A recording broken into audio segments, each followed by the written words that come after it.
Good morning, hello student. Myself V.K. Maurya. We discuss about chromosomal theory of inheritance. हमने chromosomal theory of inheritance के बारे में पढ़ रहे थे. According to chromosomal theory के अनुसार ये कहा गया था कि दो आइडेंटिकल क्रोमोसोम एक होमोलॉगस पेयर बनाते हैं. ये गैमीट बनाने के समय में एक दूसरे से सेग्रीगेट हो जाते हैं और एक स्वतंत्र इंडिपेंडेंटली एक दूसरे से सेग्रीगेट होकर वह जुड़ने का काम करते हैं. क्रोमोसोम्स म्यूटेबल होते हैं. इन सारी चीज़ों का डिस्कशन हम प्रीवियस क्लास में कर चुके हैं. ठीक है, तो ये आगे हम इसको डिस्कस कर रहे हैं कि जीन्स जो है क्रोमोसोम पर प्रेजेंट होते हैं, इसलिए वो एक जैसा व्यवहार दिखाते हैं. क्योंकि जीन्स जो है क्रोमोसोम पर प्रेजेंट होते हैं, हम यहाँ कह सकते हैं जीन आर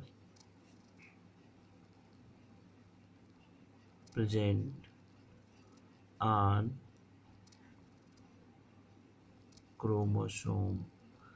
जीन क्या होते हैं, क्रोमोसोम पर पाए जाते हैं और ये एक जैसे ही व्यवहार को दिखाते हैं, एक जैसे कैरेक्टर को शो करते हैं. क्रोमोसोमल थ्योरी ऑफ इनहेरिटेंस पर एक्सपेरिमेंट टी.एच. मॉर्गन ने भी किया था. टी.एच. मॉर्गन यानी थॉमस हंट मॉर्गन ने भी किया था. तो Thomas Hunt Morgan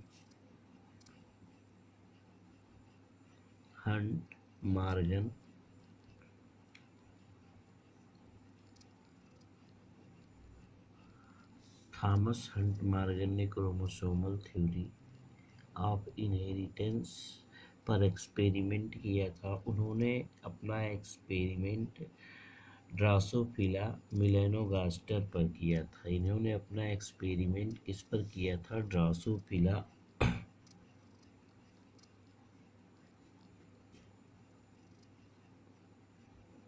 Drosophila melanogaster.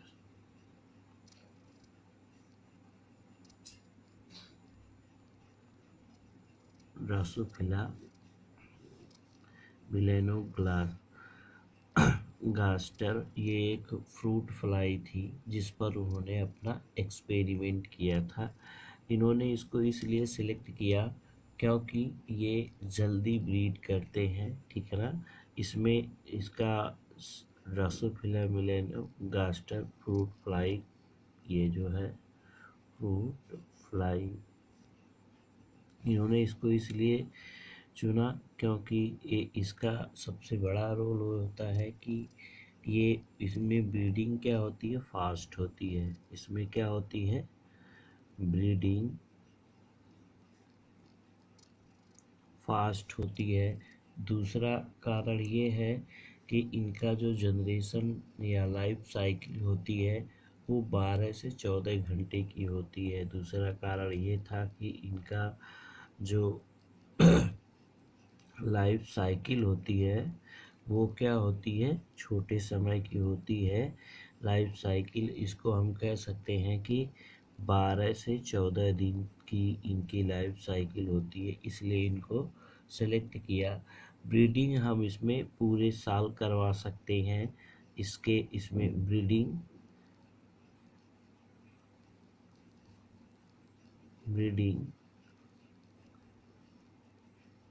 अगर होल ईयर यानी पूरे वर्ष तक हो सकती है इसमें ब्रीडिंग. और तीसरी जो कंडीशन है इसमें, ये एक साथ सैकड़ों प्रोजनी को दे सकते हैं. ठीक है ना, तो इसमें एक बार में कई प्रोजनी आ जाती हैं. मेल और फीमेल फ्लाई को आसानी से अलग किया जा सकता है. इसमें और भी कारण है कि मेल एंड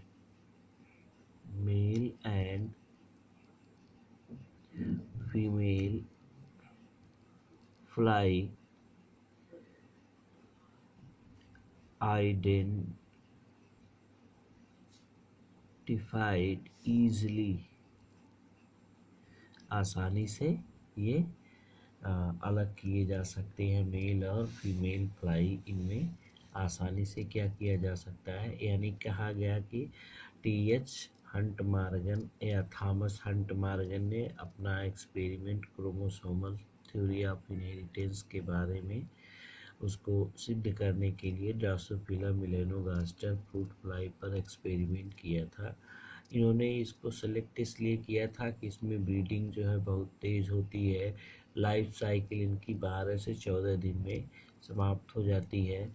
ब्रीडिंग आकर ये जो ब्रीडिंग है वो पूरे साल आसानी से करवाई जा सकती है। मेल और फीमेल फ्लाई क्या हो सकते हैं, आइडेंटिफाई हो सकते हैं ईजिली। ठीक है, तो इन्हीं सारी चीज़ों को देखते हुए उन्होंने अपने एक्सपेरिमेंट को किए थे।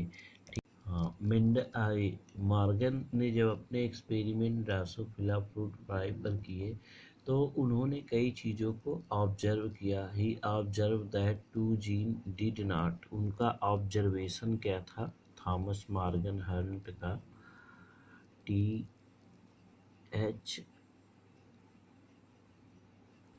Morgan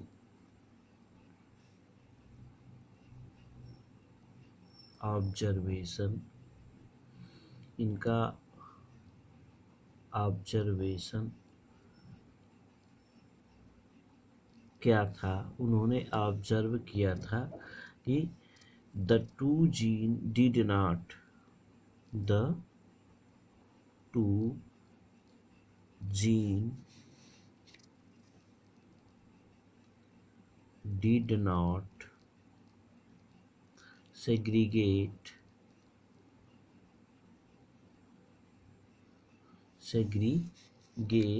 independently of each other.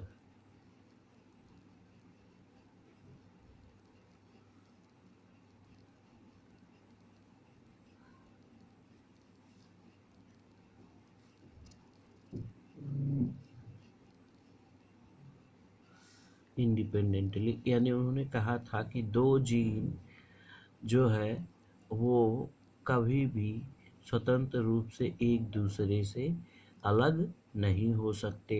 वही उन्होंने ऑब्जर्व किया था और इस पर ही उन्होंने क्रोमोसोमल थ्योरी ऑफ इनहेरिटेंस को एक्सपेरिमेंट किया था। साथ ही साथ इसके बाद नेक्स्ट टॉपिक आई थी जिसको हम कहते हैं लिंकेज एंड रिकॉम्बिनेशन। लिंकेज क्या होता है, लिंकेज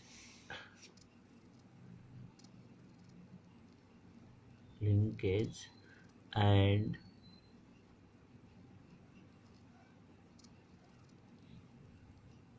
रिकॉम्बिनेशन। ठीक है, लिंकेज एंड रिकॉम्बिनेशन भी आया था जिसको हम अभी डिस्कस कर रहे हैं। वहाँ क्या होता है, हम ये कह सकते हैं लिंकेज एक ऐसा प्रोसेस है जिसमें क्रोमोसोम पर दो या उससे ज़्यादा जीन का जो फिजिकल एसोसिएशन होता है ये इंडिपेंडेंटली असॉर्टमेंट नहीं दिखाते हैं। तो लिंकेज क्या है, लिंकेज यहाँ पे हम सबसे पहले पढ़ेंगे व्हाट इज लिंकेज। ठीक है, लिंकेज क्या हम कह सकते हैं कि क्रोमोसोम पर जो क्रोमोसोम्स होते हैं उस क्रोमोसोम पर दो या उससे ज़्यादा जीन का फिजिकल एसोसिएशन है और ये इंडिपेंडेंटली एक दूसरे से असॉर्ट नहीं होते, एक दूसरे से जुड़ते नहीं हैं। मॉर्गन ने कई सारे डाई हाइब्रिड क्रॉस निकाले थे ड्रोसोफिला में और सेक्स लिंक्ड जीन को उन्होंने बताया था। तो उन्होंने बाद में चलकर ये चीज़ें बताई थी। तो ये कहा गया कि linkage is a process by which two genes are does not separated from each other and they pass one generation to another generation. तो इस चीज को उन्होंने क्या बताया था, लिंकेज बताया था। जबकि रिकॉम्बिनेशन ये नॉन पेरेंटल जीन कॉम्बिनेशन होता है, जिसको हम जनरेशन जनरेशन ये क्या करता है कि इसको जुड़ते हैं ये दोनों जीन्स, इसी को हम कहते हैं रिकॉम्बिनेशन। यानी कहने का मतलब ये है कि जो नॉन पेरेंटल जीन होते हैं वो एक दूसरे से जुड़कर एक जनरेशन से दूसरे जनरेशन में पास होते हैं, इसी को कहा गया रिकॉम्बिनेशन। लिंकेज को, लिंकेज किसे कहा जाता है, ठीक है। तो लिंकेज क्या है, तो लिंकेज को हम यहाँ डिफाइन कर सकते हैं, gene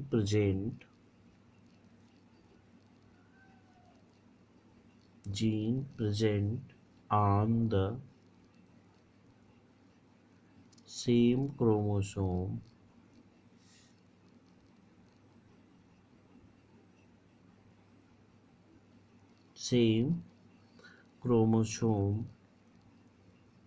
are known as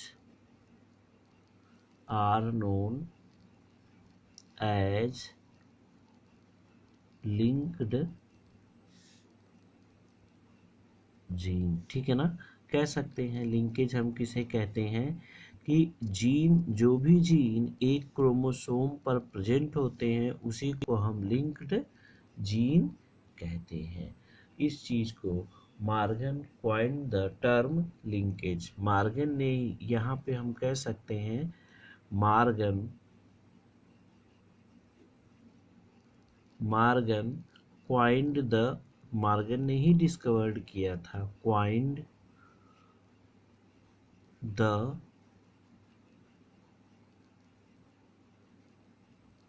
term linkage,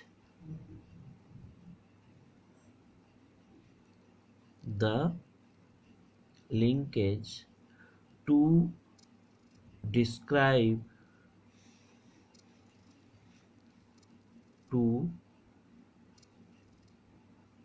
describe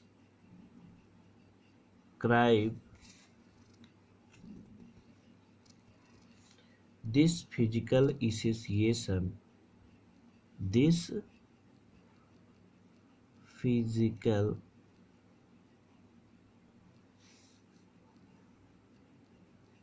association. यानी मार्गन ने ही टर्म दिया था लिंकेज को, और उन्होंने डिस्क्राइब किया था कि ये क्या है, एक प्रकार का फिजिकल एसोसिएशन है, किसका, gene on A chromosome, gene on A chromosome. हम कह सकते हैं कि जीन जो प्रेजेंट होते हैं किसी एक क्रोमोसोम पर या सेम क्रोमोसोम पर, जो जीन प्रेजेंट होते हैं उन्हीं को लिंक्ड जीन कहा गया। और मार्गन ने मार्गन, यहाँ हम कह सकते हैं कि मार्गन ने टर्म लिंकेज को डिस्क्राइब किया था, और उन्होंने कहा था physical association of gene on A chromosome. तो ये क्या है कि जीन का जो एसोसिएशन होता है उसी को हम क्या कह सकते हैं, लिंकेज कहते हैं, ठीक है। अब हमेशा ये कहा गया है कि स्ट्रेंथ ऑफ लिंकेज, ये एक फार्मूला भी उन्होंने एक आइडेंटिफाई किया, जिसको ये कहा गया बाद में चलकर, एक उन्होंने फार्मूले को क्या किया, डिस्क्राइब किया, जिसको ये बाद में चलकर कहा गया कि जो यहाँ पे हम कह सकते हैं strength of linkage, strength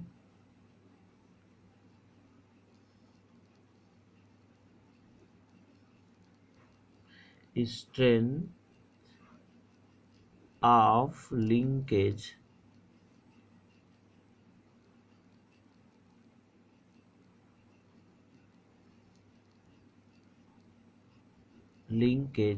is equal to 1 upon distance between two gene, distance between, यहाँ हम कह सकते हैं strength of linkage is equal to 1 distance between two gene. यानी इसका ये मतलब हुआ कि जितना भी डिस्टेंस एक दूसरे जीन के बीच कम होगी, लिंकेज की स्ट्रेंथ उतनी ही अधिक होगी। यानी कहने का मतलब कि अगर दो जीन जितने पास होंगे उतना ही उसमें लिंकेज की क्षमता होगी, और जितने जीन एक दूसरे से दूर होंगे लिंकेज की क्षमता उतनी ही कम होगी। ठीक है ना। तो हम इसे कह सकते हैं जीन लिंकेज। ठीक है। अब गैमीट फॉर्मेशन के समय जो वेरी टाइटली लिंक्ड होते हैं, यानी हम कह सकते हैं ड्यूरिंग गैमीट फॉर्मेशन के समय क्या हो सकता है कि यहाँ पे लिंकेज की जो प्रोबेबिलिटी है, अपने एक्सपेरिमेंट में उन्होंने बताया था कि लिंकेज की क्या प्रोबेबिलिटी बनती है गैमीट बनने के समय में। तो हमें कह सकते हैं ड्यूरिंग गैमीट फॉर्मेशन, ठीक है, गैमीट फॉर्मेशन के दौरान very tightly linked gene produce very low recombination. तो जो वेरी टाइटली यानी वेरी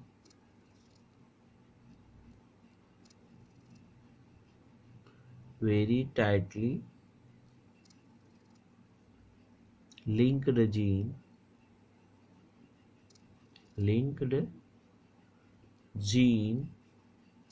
produce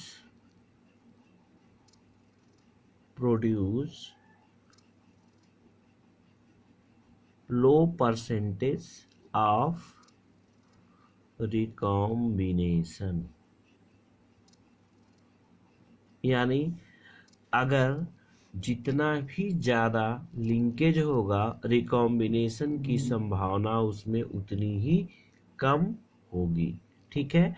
यहीं पर ये पहला स्टेटमेंट था उनका, और दूसरा स्टेटमेंट ये है कि लूजली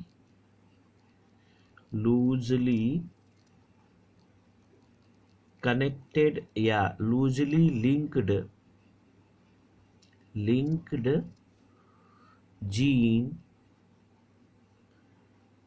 ठीक है ना, प्रोड्यूस, इसी का उल्टा हो जाएगा, produce high percentage of recombination.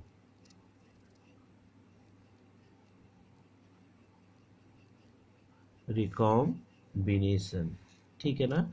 अब तीसरा कंडीशन क्या आती है, unlinked gene produce max recombination. यानी हम कह सकते हैं अनलिंक्ड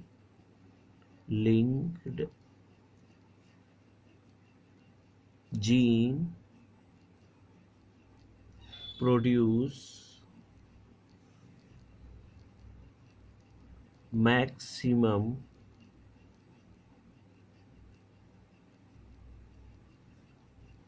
परसेंटेज ऑफ रिकॉम्बिनेशन। ठीक है। तो मॉर्गन के एक्सपेरिमेंट के द्वारा ये पता चला कि किसी भी क्रोमोसोम पर अगर कोई जीन टाइटली लिंक्ड है तो उसमें रिकॉम्बिनेशन की संभावना बहुत कम होगी, लूजली लिंक्ड जीन है तो उसमें रिकॉम्बिनेशन की संभावना अधिक होगी, और अनलिंक्ड जीन है तो उसमें रिकॉम्बिनेशन होगा ही होगा। तो ये चीज़ है। तो लिंकेज एंड रिकॉम्बिनेशन ये एक दूसरे के अपोजिट प्रोसेस होते हैं। तो हम यहाँ कह सकते हैं कि दो gene which present in chromosome stay together generation to generation called linked gene. यहाँ पे एक और भी डिफिनीशन दिया जा सकता है, those gene which present on same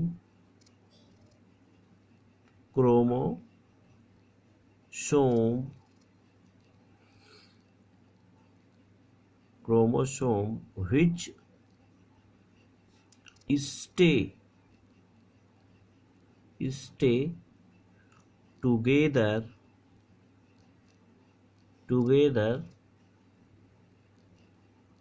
called linked gene. उसी को हम क्या कहते हैं, लिंक्ड जीन कहते हैं।